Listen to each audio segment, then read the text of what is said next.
नरेंद्र मोदी यांनी एक वर्षभर सोनं खरेदी करू नका असं आव्हान देशवासियांना केलंय। मी परळीच्या बाजारपेठेमध्ये आहे सराफाच्या। एकंदरीत पाहिला गेलं तर सध्या परिस्थिती जशी पाहिजे तशी गर्दी आपल्याला या ठिकाणी पाहायला मिळत नाही। आज सोमवारचा आठवडी बाजार असून सगळे दुकानं जे आहेत ते आपल्याला रिकामे पाहायला मिळत आहेत। आणि त्यानंतर माझ्यासोबत सगळे स्वर्णकार आहेत। काय मोदींचं आव्हान आणि त्यानंतर काय प्रतिक्रिया? मोदी साहेबांनी एक वर्ष की सोनं खरेदी करू नका, मोठमोठे समारंभ हे सोन्याशिवाय होत नाही, स्त्रीचं लेणं म्हणजे एक अलंकार एक महत्त्वाचा असतो। आणि जर वर्षभर जर सोनं बंद केलं तर आम्ही काय करायचं, की कारागीरनं काय करायचं, आम्ही काय वर्षभर कसं करायचं, कसं भागायचं। अगोदर सोन्याचा भाव एवढा गगनाला चढला आहे की पहिलेच गिऱ्हाईक येत नाहीत, भावण्या होईनात आमच्या, आम्ही इथं बेजार आहेत।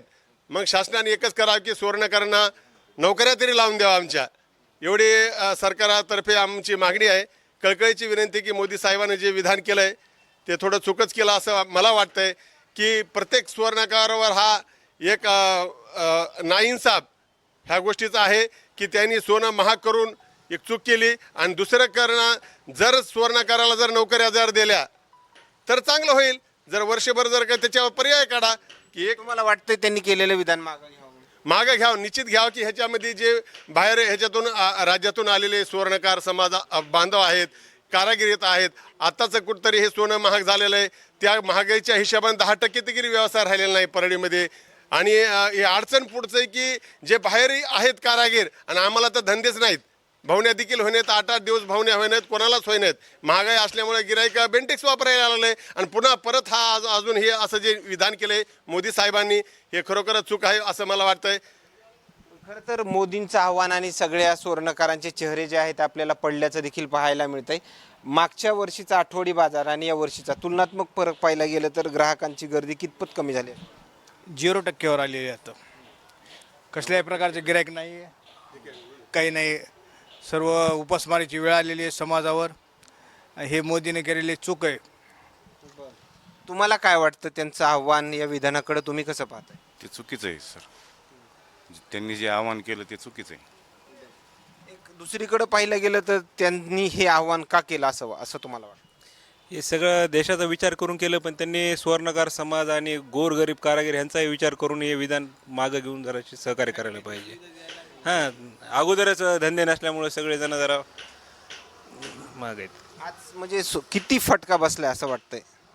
साधारण सराफ मार्केटमध्ये सोनार कारागीर निदान रोजचे 1000 रुपयाची मजुरीचं काम करत होतं गेल्या वर्षीच्या लगन सराईपासून।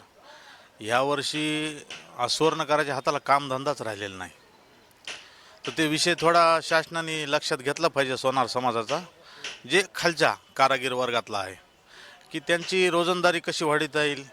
छोटा मोठा व्यवसायामध्ये थोडंफार कर्ज, जसे की मदत मुद्रा योजना, विश्वकर्मा योजनेअंतर्गत योजना राबविल्यात केंद्राने, पण स्थानिक बँका जे आहेत ते सुवर्णकारांना जवळ येऊ देत नाहीत, त्यांना काही कुठल्याच प्रकारची मदत करत नाहीत, त्यांचा फॉलोअप घेत नाहीत, त्यांचे कागदपत्र आणलेत त्यांना, म्हणजे कुठल्याच प्रकारची मदत नाही। तर ह्याच्यामध्ये सुवर्णकार कारागीर खूप मोठ्या अडचणीत आलेला आहे। खरं तर विधान केलंय, आता दुसरं विधान ते करणार पण नाहीत, मात्र आता तुमची भूमिका काय असणार आहे सगळ्यांची? आता काय आम्ही सर्व लोकजण मिळून विरोध करू आणि त्यांना निवेदन देऊ। तसं कारागिरांना रोजगारासाठी काहीतरी त्यांनी प्राधान्य द्यावं, नोकरी द्यावं किंवा काही व्यवसायाला काहीतरी दुसऱ्या जोडधंद्याचं बघावं लागेल। काय प्रति सोमवारी काय परिस्थिती असायची आणि आजची परिस्थिती काय, कसा फटका बसला? फटका 30% धंदा आला सुरुवातीला, आता 5%वर येईल, 5%वर येईल। ह्याचा अर्थ काय होतो?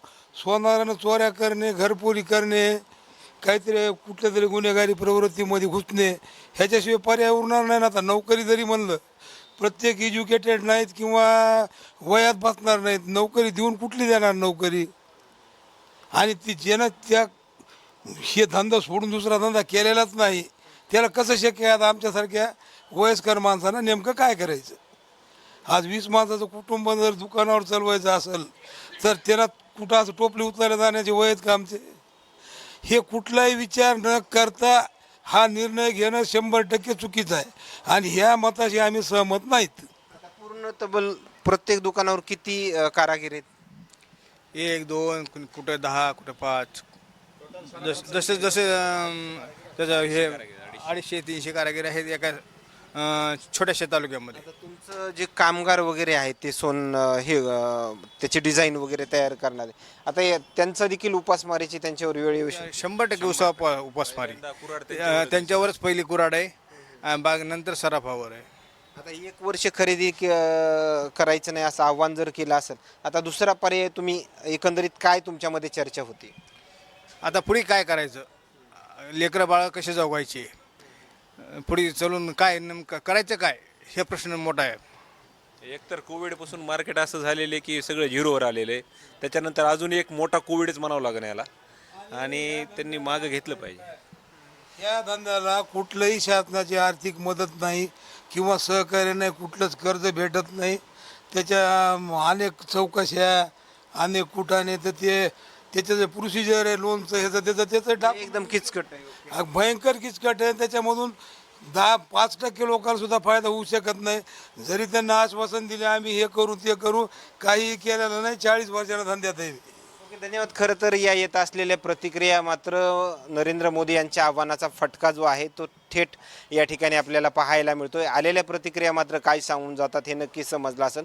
मात्र उद्या जर सगळ्या स्वर्णकारांच्या वतीने विरोध जर झाला तर नरेंद्र मोदी त्यांचं वक्तव्य हे माघार घेणार का, यावर मात्र प्रश्नार्थक चिन्ह उपस्थित राहताना पाहायला मिळतंय. कॅमेरामॅन उमाकांत फड सोबत सचिन मुंडे, सूर्य मीडिया, बीड, परळी.